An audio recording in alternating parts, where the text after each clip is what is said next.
Hello and welcome to the news update at 4. The Attorney General of the Federation, Abubakar Malami, has been ordered by the Federal High Court sitting in Umahia, Abia State, to immediately delete Section 8412 of the amended Electoral Act. Justice Evelyn Anyadike on Friday held that the section was unconstitutional, invalid, illegal, null and void, and of no effect whatsoever, and cannot stand because it's in violation of the clear provisions of the Constitution. The section says, quote, "No political appointee at any level shall be voting delegate or be voted for at the convention or congress of any political party for the purpose of the nomination of candidate for any election," end of quote. In the suit, Justice Anyadike further stated that sections 66 subsection 1F, 107 subsection 1, 137 subsection 1, and 182 subsection 1F of the 1999 Constitution already stipulates that appointees of government seeking to contest elections were only to resign at least 30 days to the date of the election, and that no other law that mandated such appointees to resign or leave office at any time before that was unconstitutional, invalid, illegal, null and void to the extent of its inconsistency to the clear provisions of the Constitution. While signing the Electoral Bill into law last month, President Muhammad Buhari had asked the National Assembly to delete Section 84 subsection 12. President Buhari had argued that Section 8412 constitutes a disenfranchisement of serving political office holders from voting or being voted for at the conventions or congresses of any political party. And a High Court in the Federal Capital Territory has vacated an order stopping the National Convention of the All Progressives Congress, bailed for March the 26th. Justice Bello Kawu gave the judgment, arguing that the political party cannot be sued by its member. The judge relied on a recent Supreme Court judgment, Aguma versus APC, to conclude its ruling. Away from court matters to others, the Economic and Financial Crimes Commission says the former governor of Abia State Willie Obiano is still in its custody, contrary to earlier reports he had been released. Mr. Obiano was arrested by the Commission on Thursday evening at the Murtala Mohammed International Airport in Lagos. Mr. Obiano, who has been on the Commission's watch list for months, was picked by the EFCC at about 8:30 p.m., hours after the inauguration of his predecessor, Charles Chukwuma Soludo. He was reportedly on his way out of the country to Houston, Texas, in the United States, or after handing over. The EFCC had requested that the Nigerian Immigration Service to inform it anytime the governor is traveling out of the country from any of the international airports, as well as other points of entry and exit. It is, however, not yet clear why the anti-graft agency placed the governor on the watch list.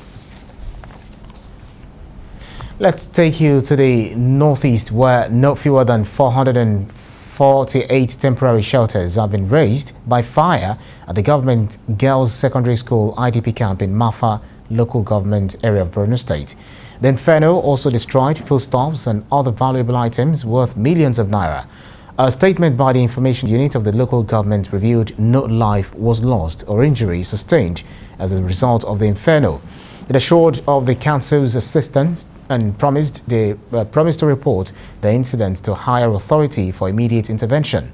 This comes less than 3 weeks after a fire incident destroyed houses at IDP camps in Kanduga and Muna Garage in Maiduguri. The IDP camp at Government Girls Secondary School Mafa is 50 kilometers away from Maiduguri, the state capital. And in Oyo State, Police Command has denied an alleged report that one of its officers shot at corps member in Ibadan. The police, through a statement by the State Police Public Relations Officer, revealed that the corps member knocked down one of its officers while on the stop and search duty and tried to flee the scene. He was later apprehended. There was an earlier report that a police officer shot at the windscreen of some corps members while returning from the Community Development Service. The police said no shot was fired at the scene before or after the incident. Rather, the corps members smashed the side mirrors of the officer's operational vehicle, broke its windscreen, and deflated all the tires. The management of the state NYSC in a press statement says confirmed that no corps member was shot by the police and the case is being investigated. And in Delta State, the police force has confirmed the arrest of a man suspected to be involved in the killing of an army lieutenant in Eferun. The police also have in their custody some suspected cultists who killed 4 rival cult members in Jesse, Ethiopia, West Local Government area. Ikena Amechi has more on this. On the 11th of this month, an army lieutenant was shot dead in his private car in Enere community, Uwe Council area of Delta State, and the police immediately launched a manhunt for his killers.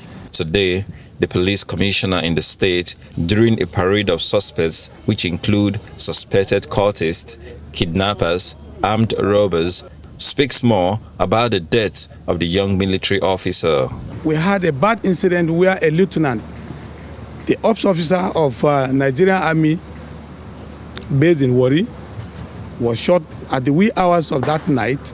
My men, led by the DPO Enere himself, were on patrol along Urobo College Road. They saw a young man that was, dead, lying lifeless in the pool of his own blood, and the body was picked to the station. His pocket was searched, an ID card was recovered. Then a call was put across to our sister agency, and in fact they confirmed that he is one Lieutenant M.M. Musa. One suspect has been arrested, and the command is making efforts with a view to ensuring that his allies, those who partake in that dastardly act, are also arrested and dealt with. On parade here are these 43 young men arrested for their alleged involvement in cultism, which is prevalent in some parts of the state, with the recent cult-related killings in Jesse, Ethiopia West Council area. I want to inform you today that we have arrested 3 of the notorious members of Arobaga group that were indeed responsible for this killing, and they are all here. Cultists, like you are aware, have been disturbing the command in recent times, not just at Ogara and Jesse axis alone. This young man is in custody for unsuccessful suicide attempt. The police also recovered some arms and ammunition. The rise in court-related violence in the state can be reflected in the number of suspects arrested for cultism, as the State Police Command wants school authority and the state government to do more to ensure cultism is reduced to the barest minimum. Ikena Amechi, TVC News, Asaba.